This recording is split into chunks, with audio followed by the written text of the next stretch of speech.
നമസ്കാരം. നമ്മുടെ നാട്ടിൽ നടന്നു പോരുന്ന ചില സാമൂഹ്യ വിപത്തുകൾ, അത് ഓരോ ദിവസം കഴിഞ്ഞാലും പുതിയ ഓരോന്നിങ്ങനെ ഉരുത്തിരിഞ്ഞുകൊണ്ടേയിരിക്കും. അങ്ങനെയുള്ള ഒരു സംഭവം തന്നെയാണ് ഇന്ന് ഞാൻ നിങ്ങളുടെ ശ്രദ്ധയിൽപ്പെടുത്തുന്നത്. കഴിഞ്ഞ 2 ദിവസം മുമ്പ് ഞാൻ ശ്രദ്ധയിൽപ്പെടുത്തിയ ഒരു കാര്യമായിരുന്നു 19-കാരിയായ പെൺകുട്ടി പ്രസവിച്ചു കുഞ്ഞിനെ ജനാലയിലൂടെ പുറത്തേക്ക് ഇട്ടുവന്നു.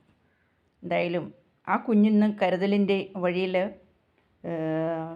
സ്നേഹ പരിചരണവുമേറ്റ് വണ്ടാനം മെഡിക്കൽ കോളേജിൽ കഴിയുന്നു എന്ന വാർത്ത കേൾക്കാനിടയായിരുന്നു. ആ കുഞ്ഞിന് നല്ലൊരു അച്ഛനെയും അമ്മയെയും ദൈവം അറിഞ്ഞു തന്നെ കൊടുക്കട്ടെ എന്ന് ആശംസിക്കുകയാണ്. ഇപ്പോൾ കിട്ടിയ ഒരു ന്യൂസ് ഇതാണ്. അതായത് 13 മാസം മാത്രം പ്രായമുള്ള കുട്ടിയാണ്.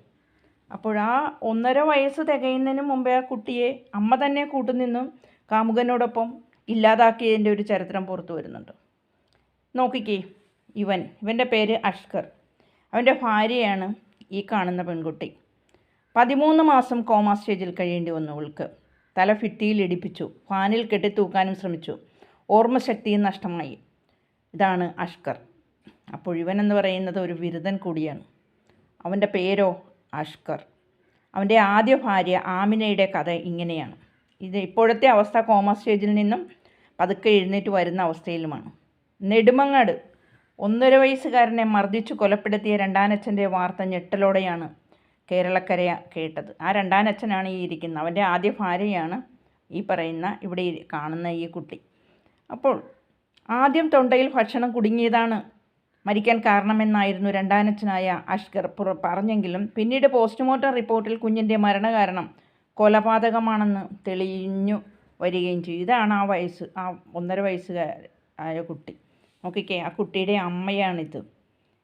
ഇവൻ രണ്ടാമതായിട്ട് ഇവളോട് കൂടിയിട്ട് അവളെയും കൂട്ടിക്കൊണ്ട് നടക്കുകയായിരുന്നു. അപ്പോൾ ആ കുഞ്ഞ് അവർക്ക് ശല്യമായിരുന്നു എന്നുള്ളതാണ്.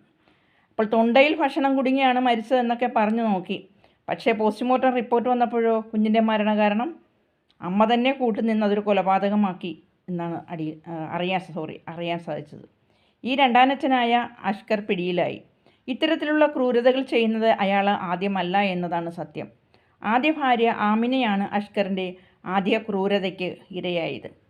ആമിന കിടപ്പ് രോഗിയാകാനുള്ള കാരണവും അഷ്കറാണ്. മെഡിക്കൽ കോളേജിൽ നിന്നും ചികിത്സയിലാണ് അഷ്കറിൻ്റെ ആദ്യ ഭാര്യ ആമിനെ. ഇന്നും ശുചിമുറിയിലിട്ട് മർദ്ദിക്കുകയും ഭിത്തിയിൽ തലയിടിപ്പിച്ച് ഫാനിൽ കെട്ടിത്തൂക്കാനും വരെ അഷ്കർ ശ്രമിച്ചിരുന്നു എന്നുള്ളതാണ്. അപ്പോൾ ഇന്നിപ്പോൾ ഇയാളോടൊപ്പം കൂടിയിരിക്കുന്നവളാണ് ഈ കാണുന്നത്. ഒരു പിഞ്ചു കുഞ്ഞിനെ ക്രൂരമായി ഇല്ലാതാക്കിയ ഇവർക്ക് എന്താ നമ്മൾ നൽകേണ്ടത്? നമ്മുടെ മാനവരാശിക്ക്, മനുഷ്യ സമൂഹത്തിന് നിരക്കാത്ത രീതിയിലുള്ള പെരുമാറ്റവുമായി ഇന്ന് പെൺകുട്ടികൾ നീങ്ങുന്നുണ്ട്.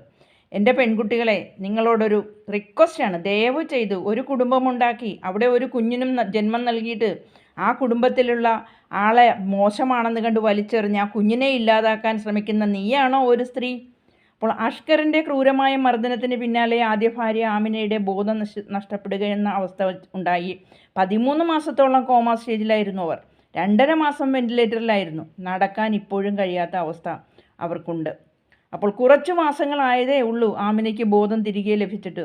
ഇപ്പോഴും പല കാര്യങ്ങളും ആമിനയ്ക്ക് ഓർമ്മയില്ലെന്നാണ് പറയുന്നത്. കണ്ടോ, ഇതാണ് ആമിന. എത്ര നല്ലൊരു കുട്ടിയാണ് ആ മുഖത്തേക്ക് നോക്കുമ്പോഴും.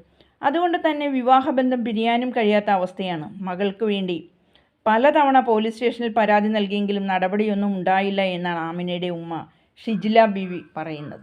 അപ്പോൾ ഇത്തരത്തിൽ യാതൊരു മനസാക്ഷിയുമില്ലാതെ പെരുമാറുന്ന സ്വഭാവക്കാരനാണ് അഷ്കർ. അഷ്കറിനെ ഒന്ന് നന്നായിട്ട് കണ്ടോ എന്നാണ് പുറത്തു വരുന്ന വാർത്തകൾ. കൊച്ചു കുഞ്ഞിനോട് പോലും ക്രൂരമായ രീതിയിൽ പെരുമാറിയ ഇവന് പരമാവധി ശിക്ഷ തന്നെ നൽകണമെന്നാണ് സമൂഹ മാധ്യമങ്ങളിലൂടെ വരുന്ന റിപ്പോർട്ടെല്ലാം. ഈ കുഞ്ഞ് ഇവരുടെ ഇടയിൽ ഒരു ശല്യമായി അവർ കണ്ടു കാണും. 1.5 വയസ്സെന്ന് പറയുമ്പോൾ ഒരമ്മയെ സംബന്ധിച്ച് ഏറ്റവും കഠിനമായ വഴിയിലൂടെ പോകേണ്ട സമയം. കാരണം കുഞ്ഞിന് രാത്രിയാണ്, കരച്ചിലായിരിക്കും. കുഞ്ഞിൻ്റെ കരച്ചിൽ കാരണം അമ്മയ്ക്ക് ഉറക്കം നഷ്ടപ്പെടുന്ന സമയമാണ് 1.5 വയസ്സ്. 1 വയസ്സ് തൊട്ടൊരു 3 വയസ്സ് എത്തി കഴിയുന്നത് വരെ ഒരു മാതാവ് ആ കുഞ്ഞിനെയുമായിട്ട് ആ കഷ്ടപ്പാടുകൾ താണ്ടി എത്തണമെന്നുണ്ടെങ്കിൽ അവിടെ മറ്റു മുതിർന്നവരുടെ സഹായം കൂടി ഉണ്ടെങ്കിലേ പറ്റുള്ളൂ.